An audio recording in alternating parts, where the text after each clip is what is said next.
My husband secretly gave our entire life savings to his spiritually depleted sister for a safari. I took it back while she was at the boarding gate. Now the family says I'm assaulting an unborn miracle. AITA? I, 29F, am currently sitting in a dark living room while my husband, Ben, 31M, sobs on the patio. My phone has 412 unread messages, and half of them are death threats from my own in-laws. For 3 years, our lives have been a cycle of needles, hormones, and heartbreak. Ben and I were $15,000 deep into our baby fund, the result of me working 60-hour weeks and us skipping every Christmas, birthday, and anniversary. This was for our final Hail Mary round of IVF. Enter Tiffany, 26F, my sister-in-law. Tiffany is the kind of person who thinks a budget is something that happens to other, less interesting people. She married Ben's brother, Jake, in a wedding that cost more than my childhood home.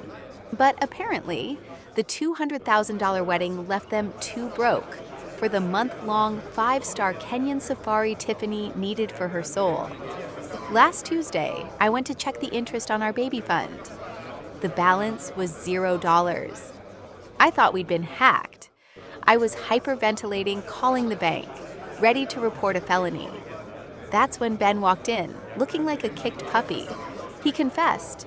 Tiffany had cornered him, crying that her mental health was fracturing and that she couldn't start her marriage in a state of deprivation. She told him it was just a temporary bridge loan until her trust fund hit.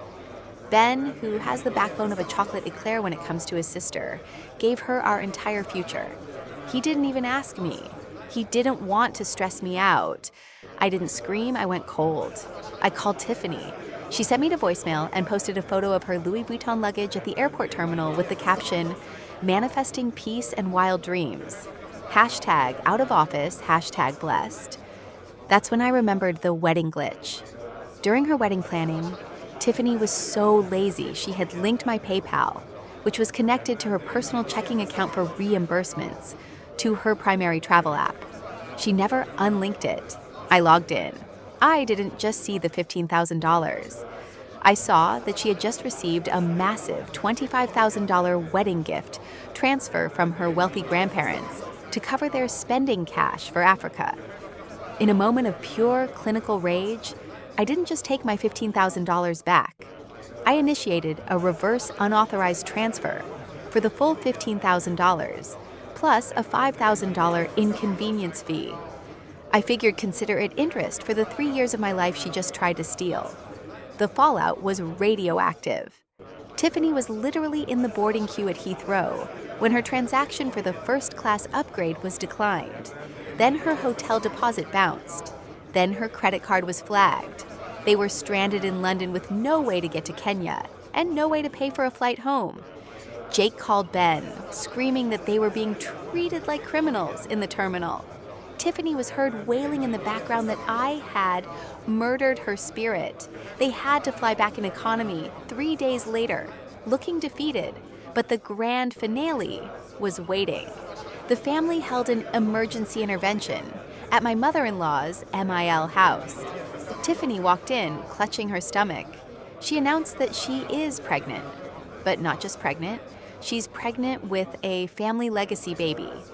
Because Tiffany has her own fertility struggles, which she's never mentioned until now, she used an egg donor. She didn't go to a bank. She manipulated Ben's 22-year-old sister, Sarah, into donating her eggs for free to keep the bloodline pure. Suddenly, I wasn't the victim of theft. I was the bitter, infertile hag, MIL's actual words, who tried to bankrupt a miracle. Kylie, the donor, is crying because I ruined the honeymoon her biological child was supposed to enjoy in the womb. My in-laws are demanding I return the $5,000 interest and pay for a new $10,000 apology cruise for Tiffany. Ben is begging me to apologize just to keep the peace because he doesn't want to be barred from seeing his biological-ish niece or nephew. I told them if anyone sets foot on my property, I'm filing a police report for the original $15,000 theft, regardless of who signed the paper. I told Sarah she's a pawn, told Tiffany she's a thief, and told Ben he can move in with his sister if he loves her soul so much. The group chat is currently debating whether I should be allowed at Christmas. I'm currently debating which divorce attorney has the sharpest teeth. AITA for defunding a pregnancy I didn't know existed to save the one I've been fighting for. Has anything like this ever happened to you? Tell your story in the comments. If you want more daily Reddit stories just like this, make sure to follow and subscribe to the channel. Let me know what subreddit I should cover next in the comments. Stay tuned for the next story. Peace.